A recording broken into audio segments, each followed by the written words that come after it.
Episode 76. Ucapan Ibu Siska membuat Tari bingung, begitupun dengan Andre. Dia tidak tahu jika Nathan telah menghubungi mamanya. Dan ternyata sambutan mamanya luar biasa, dengan menganggap Tari calon istri anaknya. "Ma, aku dan Tari tidak ada." Andre mengikuti langkah mamanya yang sedang berjalan ke ruang makan. "Kita makan dulu," panggil Nathan dan istrinya, titah mamanya. Andre memutar arahnya memanggil Nathan yang sedang duduk di sofa yang ada di ruang keluarga. Sedangkan Tari ingin mengikuti Andre, tapi Ibu Siska menahan tangannya. "Bantu tante ya," ujar wanita parubaya itu. Dengan cepat Tari menganggukkan kepalanya dan membantu wanita parubaya itu menyusun piring dan menata makanan di atas meja makan. "Kenapa kamu menghubungi Mama?" protesnya. "Aku menghubungi agar Mama kamu tidak kaget ketika kamu membawa seorang wanita ke sini," jelasnya. "Iya, Mama tidak kaget, tapi aku yang kaget," gerutu Andre. "Mama panggil tuh," seru Andre sembari kembali berjalan ke ruang makan. Nathan beranjak dari sofa, begitupun Putri ikut beranjak. "Nathan, kamu kenapa?" tanyanya. Tapi Nathan hanya diam, tidak menjawab ataupun menjelaskan apapun kepada istrinya. "Kalau tidak mau menjelaskan ya sudah, tapi setidaknya jangan diam," seru Putri. Nathan menghentikan langkahnya dan menoleh ke arah sampingnya. "Seharusnya kamu tahu apa yang menyebabkanku marah," serunya. "Tahu bagaimana? Kita sekarang tidak main tebak-tebakan. Kamu tiba-tiba diam dan bersikap dingin. Dan sekarang aku harus tahu penyebabnya." Aneh. Putri melangkahkan kakinya menuju ruang makan, meninggalkan suaminya yang masih berdiri dengan semua amarah di dalam dirinya. Di ruang makan, Tari dan Andre sedang duduk di kursi makan. Begitupun Ibu Siska juga telah duduk. "Mana Nathan?" tanya Ibu Siska. "Iya, Ma," sahut Nathan sembari menarik kursi makan. Dia tidak menarik kursi untuk istrinya, dan hal itu membuat Putri menarik kursi untuknya sendiri. "Mama telah menyiapkan semua hidangan ini," tanya Andre. "Iya, karena Mama tahu kamu akan datang dengan menantu Mama," sahut mamanya dan mulai menyendokkan nasi dan lauk ke dalam piringnya. Mendengar jawaban Ibu Siska membuat Tari bingung. Dia menggerakkan kepalanya ke arah Andre, memberi isyarat agar pria itu mengatakan ataupun menjelaskan sesuatu kepada Ibu Siska. "Ma, aku sudah mengatakan kepada Mama kalau aku dan Tari tidak ada hubungan apa-apa," ujar Andre sembari menikmati makanannya. "Iya, sekarang tidak, tapi lusa ada," sahut mamanya sembari menyendokkan makanan ke mulutnya. "Lusa?"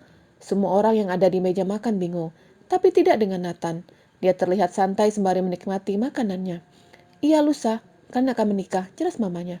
"Hah?" Tari membulatkan matanya ke arah adiknya dan Andre. "Maaf, Ma, aku menolak," sahut Andre. "Aku juga," sahut Tari. Tiba-tiba Ibu Siska menengadahkan kepalanya. Dia terlihat sedang mencoba bernafas secara normal, tapi lama-lama Ibu Siska sesak. "Mama!" teriak Andre dan Nathan. Kedua pria itu menghampiri kursi yang diduduki Ibu Siska. Saudari kembar itu ikut panik melihat sakit yang diderita Ibu Siska. "Mama, jangan seperti ini. Aku akan menuruti permintaan Mama. Aku akan menikah dengan Tari," ujar Andre takut sembari menoleh ke arah Tari. Wanita itu terlihat bingung, tapi terlihat wajah Andre pucat. Dia sangat ketakutan melihat orang tuanya seperti itu. "Iya, Tante. Aku dan Andre akan menikah," sahut Tari gugup. Putri langsung menoleh ke arah saudarinya. Andre berlari ke kamar mamanya, mencari inhaler asma yang biasa digunakan mamanya ketika kambuh. Dan dia menemukan di atas nakas, lalu menyerahkan ke arah mamanya. Wanita parubaya itu langsung menggunakan benda itu, dan pernafasannya kembali normal. "Syukurlah," ujar Andre senang. "Baiklah, kita lanjutkan makan malamnya," ujar Ibu Siska. Semua yang ada di meja makan saling pandang. "Ayo, makan lagi," ujar wanita itu. Semua kembali ke kursi masing-masing. "Karena kalian berdua sudah setuju, maka pernikahan akan dilangsungkan lusa. Dan untuk resepsi, masih Mama pikirkan kapan," ujar Ibu Siska. "Mama kan sudah sembuh, jadi kenapa membahas pernikahan lagi?" ujar Andre. Dan Tari ikut menganggukkan kepalanya. "Mau Mama sakit lagi?" seru wanita itu. "Ya enggak, Ma. Jika aku menikah dengan Tari, pastinya aku tidak bisa membawanya ke kota," ujar Andre jujur. "Dasar genit, bilang saja kamu tidak menolak," celetuk mamanya. "Bukan seperti itu. Aku akan meninggalkannya di sini dengan Mama," jelasnya. "Memang awal kamu membawa Tari ke sini seperti itu kan?" tanya mamanya balik, dan Andre menganggukkan kepalanya. "Jadi seperti ini, Tari. Tante memang sangat kesepian di sini. Tapi jika kamu menikah dengan Andre, kamu bisa memilih mau di sini atau ikut ke kota bersama dengan Andre," ujar Ibu Siska. Tari hanya diam sembari menundukkan kepalanya. Dia tidak mau ke kota dan tidak mau menikah. Tapi wanita parubaya itu memang terlihat sangat kesepian. Di rumah besar itu hanya seorang diri dengan ditemani para pembantu. Aku akan di sini bersama dengan tante, sahut Tari. Jadi dengan seperti itu, kamu setuju dengan rencana pernikahan ini? Tanya Ibu Siska lagi. Dan Tari menoleh ke arah Andre, sembari menganggukkan kepalanya. Aku tidak ingin menikah, tapi aku melihat ibumu seperti ibuku, dan aku merindukan almarhumah ibuku, batin Tari. Iya bu, sahutnya pelan, dan Putri langsung memeluk saudarinya.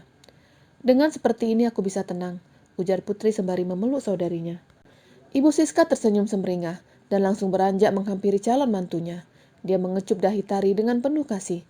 Terima kasih sayang, ujar wanita itu pelan. Setelah selesai makan, pelayan menunjukkan kamar Nathan dan Putri. Dan untuk kamar Tari, Ibu Siska menyuruh Andre yang menunjukkan. Wanita parubaya itu sengaja membiarkan anaknya berdua dengan Tari, agar bisa berbicara dengan bebas sebelum mereka menikah. Ini kamar kamu, tunjuk Andre kepada Tari. Wanita itu masuk ke dalam kamar, dan ucapan Andre menghentikan langkahnya. Kamu bisa membatalkan semua rencana mama, ujarnya. Tari langsung menoleh ke arah pria yang akan menjadi suaminya. Aku melakukan ini semata-mata karena merindukan almarhumah ibuku, sahutnya pelan. Aku tahu kamu terpaksa, sahut Andre balik. Maaf Andre, tapi jujur, aku memang melakukan ini karena merindukan ibuku. Aku dapat melihat dari bola mata mamamu kalau beliau sangat kesepian. Dan aku tahu bagaimana rasanya. Karena aku pernah mengalami hal itu. Rasanya sangat sakit, jelasnya.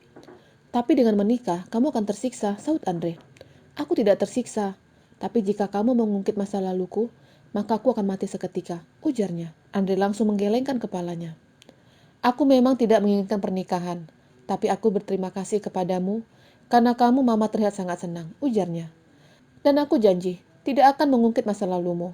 Aku sudah mengubur masa lalumu dalam jurang paling dalam, jelasnya. Tari tersenyum. Tapi aku harus mengatakan lebih awal. Apa? Andre penasaran. Aku tidak bisa melakukan hubungan badan, ujarnya. Jujur, aku trauma. Jelas Tari sembari menundukkan kepalanya. Aku tidak akan memaksamu untuk melakukan itu. Yang terpenting dari pernikahan ini, kamu tidak kesepian lagi. Dan ada aku yang akan selalu menjagamu. Selamat malam. Ujar Andre dan berlalu. Hati Tari terenyuh ketika Andre mengatakan hal itu kepadanya. Semoga keputusanku tepat, gumamnya sembari menutup pintu kamar. Di kamar lain, Putri menatap suaminya yang duduk di pinggir tempat tidur. Suaminya tidak mau menatapnya ataupun merayunya. Biasanya, Nathan selalu genit ketika berdua dengannya, tapi sekarang tidak. Nathan, katakan kepadaku apa yang terjadi, tanya Putri. Tidak ada, sahutnya sembari membaringkan tubuhnya di kasur. Tidak ada bagaimana, kamu dari tadi diam dan bersikap dingin kepadaku. Tanya Putri sembari menarik tangan suaminya agar duduk dan menatap wajahnya. Nathan duduk kembali dan menatap istrinya. Baik, aku mau tanya, apa perasaanmu kepadaku? Tanya Nathan. Tidak ada, sahutnya. Lalu, apa perasaanmu kepada pria yang bernama Dika? Tanyanya lagi. Putri langsung membulatkan matanya. Bagaimana kamu tahu tentang Dika? Tanyanya curiga. Aku mendengar semua ucapanmu dengan pria itu. Dan aku tahu kalau dia mencintaimu. Begitupun kamu. Iya kan? Bentak Nathan. Iya, dia mencintaiku. Sangat mencintaiku. Sahutnya lantang. Lalu, bagaimana denganku? Tanya Nathan. Kita bersatu karena kontrak pernikahan. Itu saja. Sahutnya lantang. Nathan menghembuskan nafasnya secara kasar. Iya, kamu benar. Kita bersatu karena kontrak yang aku buat. Dan tidak mungkin aku memintamu mencintaiku. Serunya. Itu kamu tahu, sahut Putri tegas. Tapi kenapa, Putri?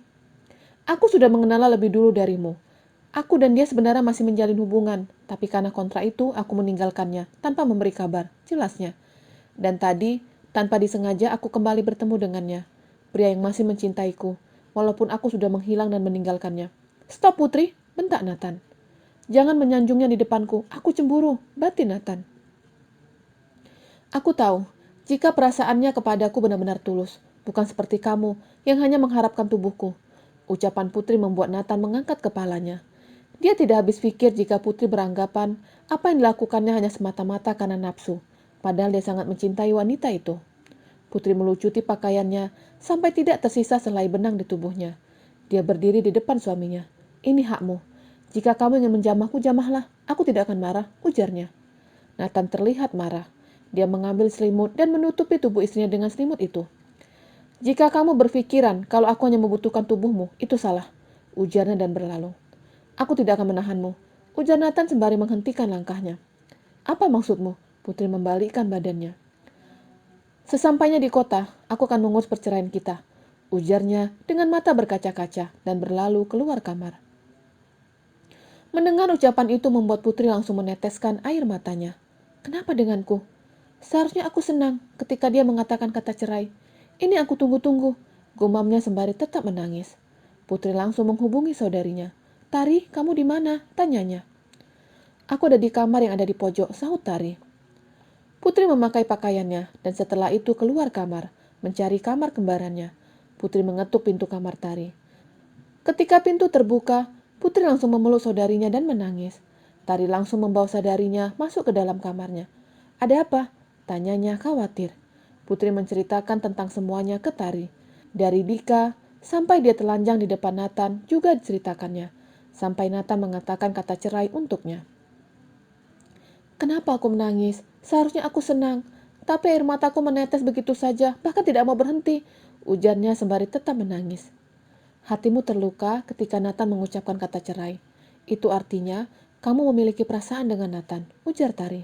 "Tidak mungkin, aku membencinya. Dia hanya menyukai tubuhku," sahutnya dengan suara terbata-bata karena sembari menangis. "Jika dia menyukai tubuhmu saja, kenapa dia tidak menggaulimu ketika kamu telanjang tadi?" tanya Tari balik. Putri menggelengkan kepalanya. Dia juga tidak mengerti. "Dia juga memiliki perasaan denganmu. Hanya saja dia tidak mengungkapkan kepadamu," jelas Tari. Sementara itu, Nathan terlihat berdiri di beranda depan rumah. Dia menghisap rokoknya cukup dalam. Andre datang menghampirinya sembari membawa satu cangkir kopi. "Ketika sampai di kota, urus perceraianku," ujarnya. "Apa?" Andre kaget. Bersambung.